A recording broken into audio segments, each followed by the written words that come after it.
Se você aí não gosta de se chamar de filho da puta, cuidado, porque esse texto aqui, ele é de um verdadeiro... Pô, filho da puta é foda, né? Filho de trabalhadora sexual.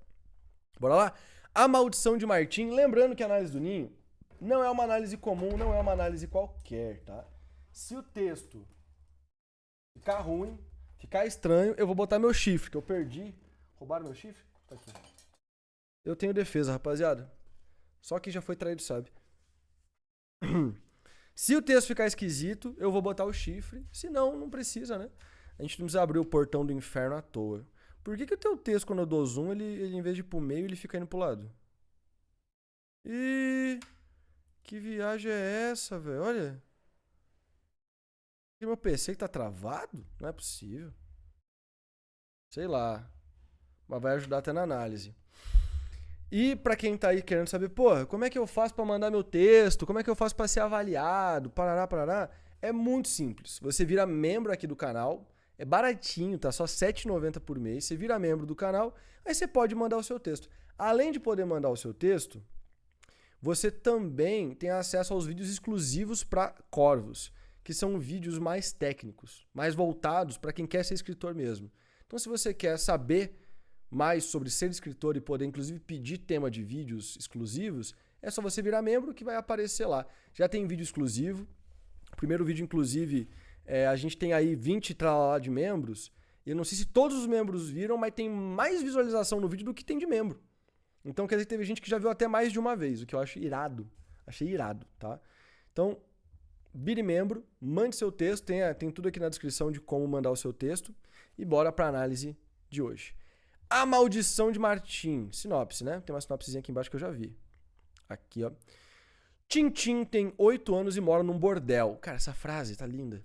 Filho único de uma prostituta, ele tem 2 sonhos principais: conhecer seu pai e se tornar um paladino. Legal demais.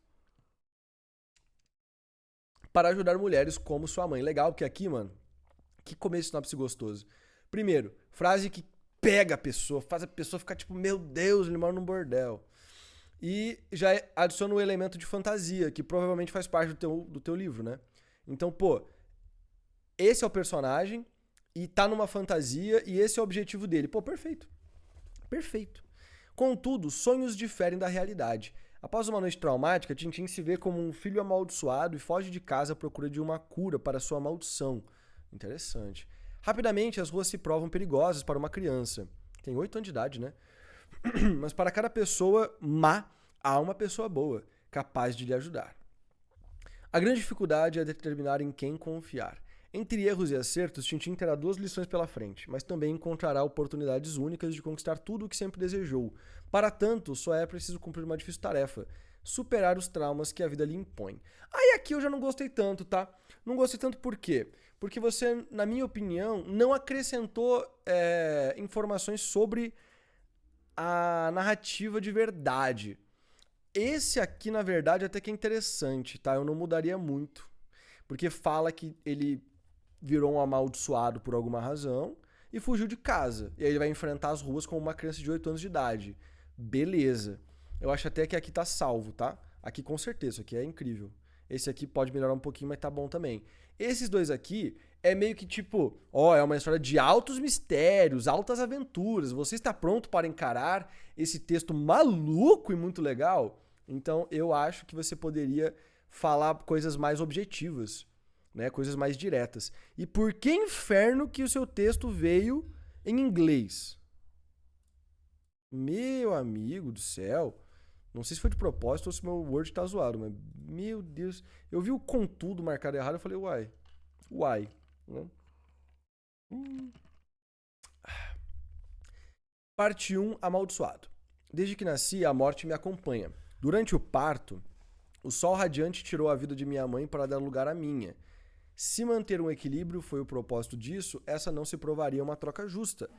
Com o passar dos anos, milhares de corpos foram amontoados por onde passei, pendendo a balança para o lado da ruína. Confissões, Martinus Aurelius, o paladino da alvorada. Esse aqui é o Martim, né? É o Martim que é o Tintim. Se você queria esconder, você já falhou miseravelmente, tá na cara. Vida em um bordel. Cara, isso aqui tá estranho, tá? Isso aqui tá esquisito.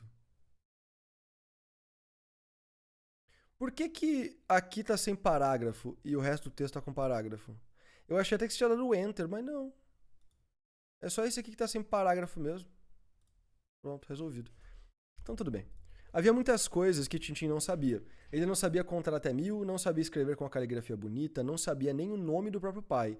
Legal. Mas um dia aprenderia tudo isso. Legal, legal, legal pra caramba. Quando fosse grande o bastante, sua mãe o ensinaria. Só precisava esperar. Tá, então não é o Tintin que a mãe morreu no parto, né? Não faria sentido.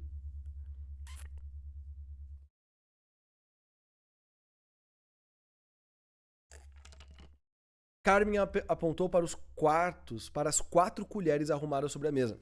Ah, eu tô com o chifre, né? Foi mal. O texto não tá ruim, não. Qual delas é para comer canja, filho? Tintim focou. Há pouco sua mãe reforçara a diferença entre cada um dos garfos, facas e colheres de madeira posicionados na mesa de jantar. Mas por ter divagado, não sabia responder. Inicialmente, ele até prestara atenção, mas era difícil estar na presença de Carmen e encarar a toalha da mesa manchada ao invés do impecável rosto materno.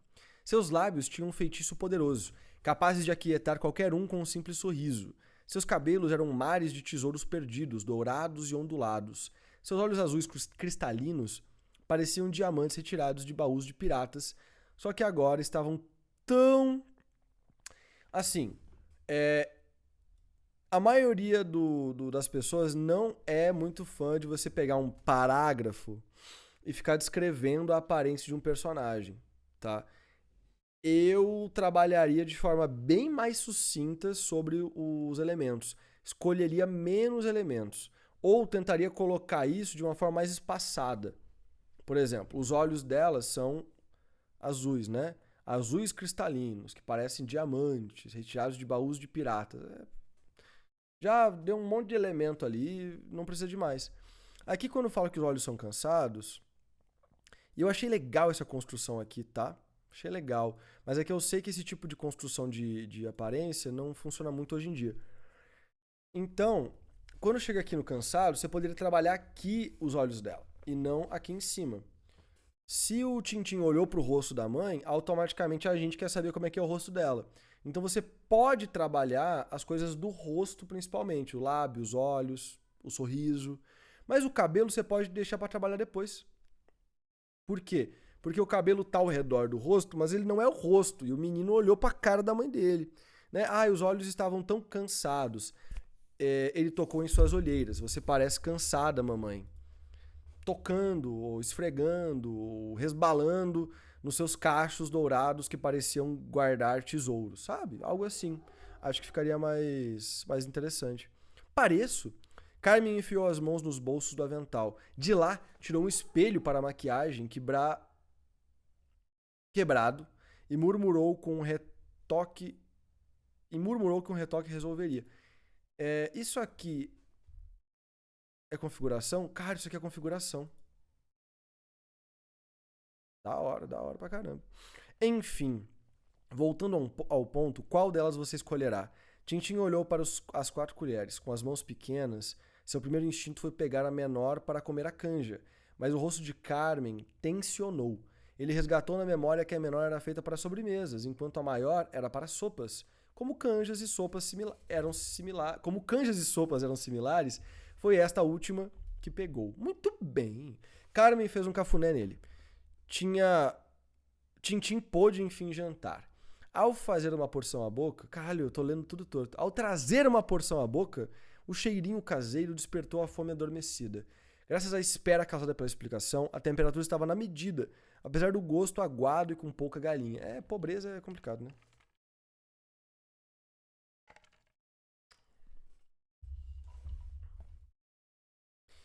Enquanto ele comia, sua mãe fez uma série de perguntas sobre quais talheres seriam ideais para diferentes tipos de comida. Entre colheradas, ele respondeu da melhor forma que podia.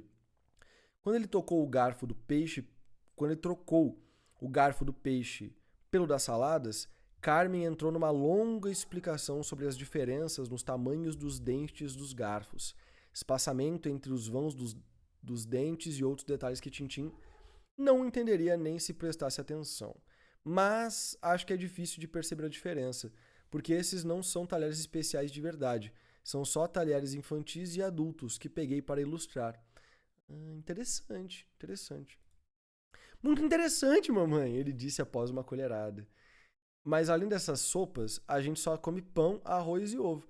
Por que eu preciso aprender a comer tanta coisa? Ora, porque não será sempre assim. Ela pegou a toalha da mesa para limpar o queixo dele. E a galera que fala, ai, as minas do job estão andando de BMW, as minas do job, não sei o quê. Ah, pô, as minas estão tirando R$ 1 milhão no OnlyFans. A mãe do menino aqui é do job e não tem nem o garfo para comer peixe. Quem dirá o peixe?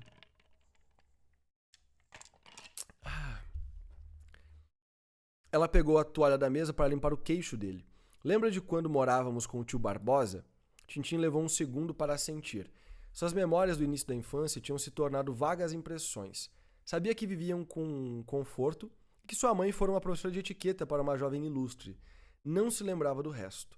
Quando seu pai vier nos buscar, teremos ceias ainda mais luxuosas do que aquelas. Onde ele mora, são servidos vários pratos para degustar ao invés de um só. Então é importante saber o que cada talher faz. Tintim apoiou a colher na borda da tigela e ficou cabisbaixo. O papai não veio até agora. Será que ele vem mesmo? É uma boa pergunta. Carmen levantou o rosto dele. Após sorrir acolhedoramente, ela repetiu a resposta de sempre. Claro que vem. Seu pai é um ilustre que foi obrigado a se casar com alguém como ele. Mas, aqui acho que foi um erro, né? Mas na verdade somos nós que moramos em seu coração. Então, embora seja forçado a ficar com eles, uma hora a vontade de te conhecer será forte demais e ele virá nos tirar daqui. Quando esse dia chegar, quero que você o encha de orgulho com seus modos.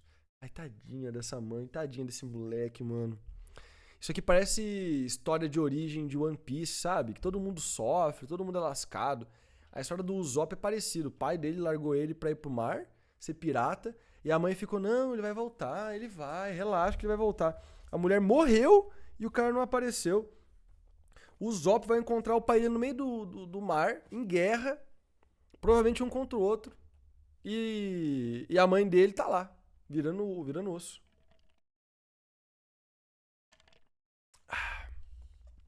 Mas pro papai achar que eu tenho boas maneiras, eu preciso chamar ele por um daqueles nomes especiais. Nomes especiais, ponto. Como vou saber qual? Quando a hora chegar, lhe ensinarei qual honorífico usar. Caralho. Tintim poderia ter insistido que aquela era a hora, mas já sabia a resposta. A identidade de seu pai era um segredo precioso demais para ficar com uma criança.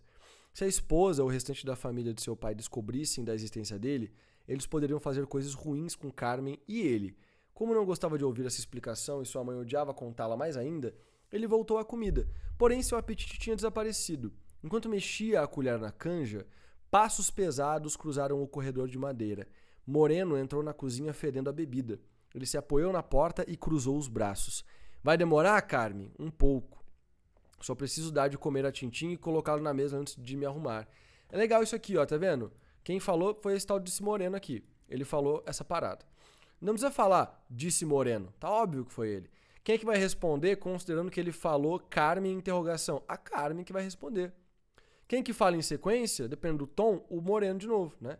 É tempo demais. É o Moreno de novo. Daqui a pouco nossos convidados chegarão. E quando chegarem, tenho certeza de que vão querer ver seu lindo rosto.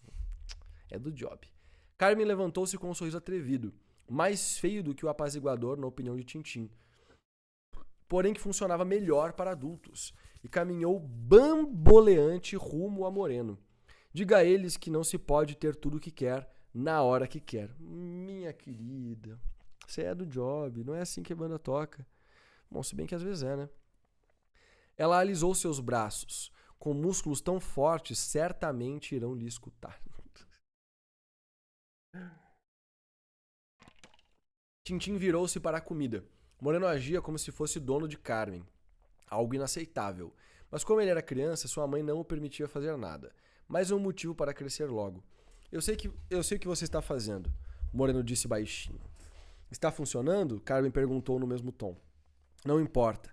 Não posso continuar te dando tanta preferência assim. Pelo menos não enquanto você continuar se trancando no quarto ao invés de trabalhar. Então pode voltar a me dar. Trabalharei hoje. Que? Ah, Ok, te dar aqui a preferência. Uma hora eu fiquei confuso. Assim como você disse ontem, antes de ontem, dessa vez é verdade. Percebe que praticamente não tem interferências de descrição aqui e o diálogo tá bem compreensível. São só duas pessoas conversando. Acho bom. As raparigas estão reclamando há tempos daquela que custa por 2, mas não ganha por nenhum.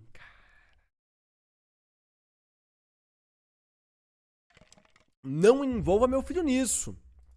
Senão, pegarei minhas coisas e vou embora com ele. Com certeza há muitos outros estabelecimentos que adorariam me ter por lá. Caralho, mano, a mina é embaçada. Desde que pague sua dívida antes, fique à vontade. Silêncio se instaurou no ambiente. Moreno foi o primeiro a falar. Não seja assim, Carmen. Você sabe que não quero te ver indo embora. Mais do que ninguém, sei do seu potencial. Você só precisa se dedicar. Então vamos começar se aprontando na hora como você fazia nas primeiras semanas. Combinado? Farei o possível. Mano, eu já tinha demitido. Foda-se. Foda-se. Ai, os caras gostam dela. Pô, mó encrenqueiro, mano. Deixa outro se virar. Primeiro veio o som de beijo na bochecha. Depois passos em direções opostas. Os que se aproximavam eram calmos. Os que se afastavam, não. Enfim, Carmen retomou seu lugar. Você não tocou na comida desde que eu saí, filho. Não tô com fome. Ah, mas você precisa comer para crescer e se tornar um adulto tão grande quanto seu pai. Ela pegou a colher. Ajudaria se eu lhe contasse uma história? Tintinha sentiu rápido e engoliu a colherada de canja. Ótimo, que tipo de história você quer ouvir? Uma escolha difícil. Contos encantados eram mágicos, porém menos inspiradores do que as histórias sobre paladinos, que ajudavam o povo com milagres. Legal. Então é um paladino bem RPG mesmo. Como adoraria ter uma pessoa dessas em sua vida? Tintin tomou sua decisão. Uma sobre o paladino, que tem um nome parecido com o meu. Na verdade, você tem um nome parecido com o dele. Ela deu uma risada gostosa. Essa inspiração veio porque Martino Aurélio... Ah, o Martino Aurélio não é ele. Tá bom. É o exemplo de como todo homem deve ser. Honesto, gentil, corajoso. E tenho certeza de que você será o mesmo quando crescer. Será que o Martino é o pai dele? Sim, ele seria alguém excelente. Protegeria mulheres como sua mãe de homens maus. Construiria casas bonitas para que nenhuma criança vivesse em casebres. E pela primeira vez faria amigos tão bons quanto ele, que também ajudariam outras pessoas em sua ausência. Um exemplo disso foi quando Martino Aurélio impediu uma guerra sozinho. Ela narrou enquanto o alimentava. Na época, o profeta tinha acabado de revelar que somos filhos da luz, ao invés do sol. Com seus ensinamentos, ele já tinha trazido o imperador Augusto e o general Martino para o lado iluminado. Porém, a maioria do povo ainda acreditava no sol, e revoluções começaram a se formar. Uma delas aconteceu em Saldeia, onde a liderança local afirmou que Augusto não era mais o verdadeiro imperador por ter renegado seu Deus. Em resposta, Augusto enviou Martino junto com um exército poderosíssimo para fazer de lá um exemplo e evitar que a revolta pudesse se espalhar. Tintin engoliu uma porção. Embora odiasse interromper a mãe, precisava perguntar. Martino também levou o sol para lá? Claro, seu fiel companheiro sempre estava com ele. Carmen sorriu ao preparar uma nova colherada. Ao chegar lá montado em sol, Martino fugiu dos planos. Antes de conhecer o profeta, ele teria causado morte e destruição para tomar a cidade. Mas agora Martino era iluminado. Ele faria de Saldeia um exemplo sim, só não da forma que o imperador deveria esperar. Sob o protesto de seus soldados, ele foi sozinho negociar com o inimigo, sem qualquer arma ou proteção. Temendo armadilhas, os solares de Saldeia demoraram, mas enfim aceitaram recebê-lo.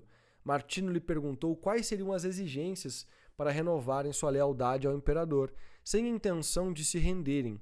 Eles exigiram algo impossível, que o general entregasse seus artefatos sagrados. Mas, para a surpresa de todos, ele concordou e ordenou que seus soldados trouxessem a sacra espada e a sacra armadura para entregá-las ao principal líder local. Aqui a gente tem um exemplo de como que funciona uma descrição muito longa, feita em um diálogo, que tem que ser quebrada para dar ritmo, que foi um negócio que rolou com o texto do Rafael, se eu não me engano. Só que o do Rafael a gente viu que estava feito de forma errada. Não que o Rafael que fez, porque foi uma editora que fez, né? Mas aqui foi feito corretamente, ó. Quando o diálogo ele é muito longo, uma frase é muito longa, para você não fazer um blocão de texto, você dá um enter, ó. Aqui tem um enter, né? Esse símbolozinho aqui é um enter. E aí você abre aspas. Você não fecha aspas no final, porque continua. Então você dá mais um enter quando for o momento e abre aspas de novo. E assim você continua até encerrar o monólogo, né? Ao receber os artefatos, Victório quebrou sua promessa. Embora a cultura solista condenasse isso, tudo era permitido contra alguém que renegara o sol. Então, esse então aqui é desnecessário. Ele disse que poderia até mesmo assassinar Martino onde estava, mas que pelo seu passado como guerreiro, lhe daria a honra de um último duelo. Victório só fez isso pois queria contar a todos que conquistaram os artefatos ao derrotar o maior guerreiro da Idade do Sol. Porém, a força de Martino não vinha dos artefatos. Ela era complementada por eles. No final, apenas ele ficou de pé. Após remover o elmo de Victório, Martino poderia tê-lo matado com uma simples espada de ferro. Mas ao invés disso, ele estendeu a mão enquanto repassava a primeira lição recebida do profeta. Para quem sempre viveu na escuridão, o primeiro contato com a luz pode cegar, mas dê tempo ao homem e você verá, até mesmo o mais sombrio deles poderá iluminar. Era o que saía de seus lábios quando Victório cravou a sacra espada em seu coração. Ai, puta merda! Esse Victório é um canalha. Tá vendo como ele fechou aspas aqui? Tá correto. Tintin engoliu a última colherada. E então, o que aconteceu? Com a espada cravada no peito, Martino caiu de joelhos. Em seus suspiros finais, ele sentiu o chamado da resplandecente e pensou que tinha chegado sua hora de ir ao paraíso para participar da Batalha Perpétua. Misturou um monte de coisa, mas acho legal. Porém, a deusa tinha outros planos e lhe disse que sua missão em Prima Terra ainda não tinha acabado, quando sua estrela por anos havia de brilhar. Tem alguns comentários pra fazer já. Essa descrição tá bem legal, eu tô curtindo, sabe? É o meu tipo de livro também. Então, eu vi que o Kleber falou, e eu não acho errado o que ele falou sobre dump de lore, mas pro meu gosto, eu gostei do volume de lore que tem aqui. Porque a gente aprendeu pouca coisa. A gente aprendeu que tem umas armas sagradas ali. A gente descobriu esse tal de Victório, que provavelmente é um cara irrelevante depois. Ele só tá ali pra trair o Martino. E a gente tá aprendendo sobre a religião e que houve uma rixa, né? Uma racha, na verdade, entre a galera do Sol e da Luz. A gente aprendeu só isso. O resto é totalmente irrelevante. E pra mim, o autor conseguiu deixar essa sensação. Então pra mim tá funcionando, tá? Mas eu entendo o que o Kleber falou. Em seus suspiros finais, ele sentiu o chamado, isso que a gente já leu, né? Ler até aqui se for possível. A gente vai ler até aqui. Então ele se levantou. Esse então também é besta. Com a força que lhe restava, arrancou a espada do peito. Na abertura de seu coração, um clarão ofuscante como o sol da manhã curou todos os ferimentos. Incapazes de suportarem tanta luz, Victório e seus companheiros se acovardaram enquanto cobriam os olhos. Ao vê-los assim, Martino ordenou: abram os olhos, filhos da luz. Não temam o que a mãe há de mostrar. Pois uma vez já fui cego também, mas graças a ela, agora faço os outros enxergarem. Assim que eles obedeceram ao seu comando, a paz reinou em Saldeia, pois todos puderam enxergar. Nossa. E aí foi uma choradeira. Eles caíram de joelhos em terra e falaram: meu Deus, é a verdade. E começaram a chorar. E aí o Victório falou: desculpa, eu me arrependo. Eu era cego, agora eu enxergo. Aí o Martino: não, relaxa, tá de boa, tá suave. E essa foi a história, né? E aí essa é a história. Sobre os nomes, eu gostei. O Kleber fez esse comentário, né? Os nomes de fantasia eles são aportuguesados. Eles funcionam na nossa linguagem. Saldeia, Prima Terra, né? Prima Terra. Então não é uns nomes que parece que foi feito por um europeu, sabe? Que é difícil de falar na nossa língua, que a nossa dobra de língua, a forma como a língua dobra quando a gente fala, não está acostumado a trabalhar e aí é difícil de lembrar. Achei boas escolhas. Sobre o texto, tá? Um veredito geral, assim. Eu acho que não é uma obra-prima, mas isso eu acho que nem era a sua intenção também.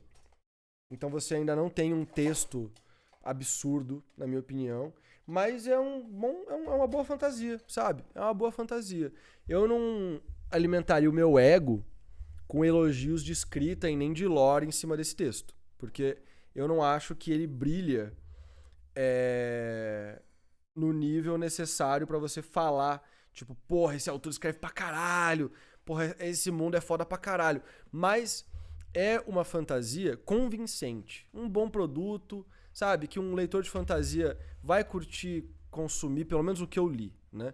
Vai curtir consumir. Eu passaria por um copy, porque eu acho que todo autor que se preze tem que passar por um copy, um leitor crítico, essas coisas, tá? Porque quanto melhor o nosso texto, melhor. E quanto mais opiniões profissionais, normalmente melhor também o resultado. Então eu passaria por um trabalho de texto. Só que tá num ponto interessante, tá num ponto legal, tá? Você não é um qualquer, um iniciante, não. Acho que tá interessante. Acha que a história tá meio lenta? Meu grande incidente ocorre no terceiro capítulo.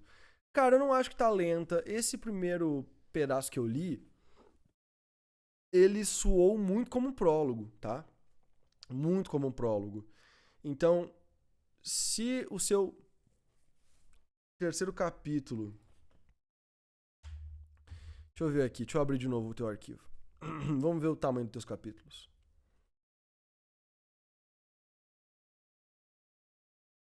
Ah, aqui vai ficar fácil, ó. Vida em um Bordel, 5. 13 é o Palatino Martim Macedo. 17, Estrela Cadente. Do 5 pro 13 são 8 páginas. 8 páginas é relevante, mas não é muita coisa. Do 13 pro 17 são 4 páginas, é isso? 13, 14, 15, 16, é perfeito. Então assim, então o terceiro capítulo começa e termina antes da página 30. Página 30 é um número cabal para quem é escritor. Eu acho que o seu começo está envolvente o suficiente, a sinopse pode melhorar, mas tá envolvente também, para a pessoa querer ler. Se a pessoa chegar na página 30 e não tiver ainda começado a história de verdade, é muito fácil dela desistir. Se o teu incidente acontece no capítulo 3, que é o Paladino Martim Macedo, que começa na página 17, pra mim tá excelente. Pra mim tá excelente. Tá? Pra mim tá excelente. Como eu falei, eu mandaria pra um profissional, pelo menos um profissional avaliar, te dar uma opinião, pra melhoria do texto, pra melhoria de furos, porque eu só li um pedacinho. Mas eu acho que tá num caminho bem legal, cara. Acho que tá num caminho bem legal. Obrigado por confiar na gente e mandar o seu texto.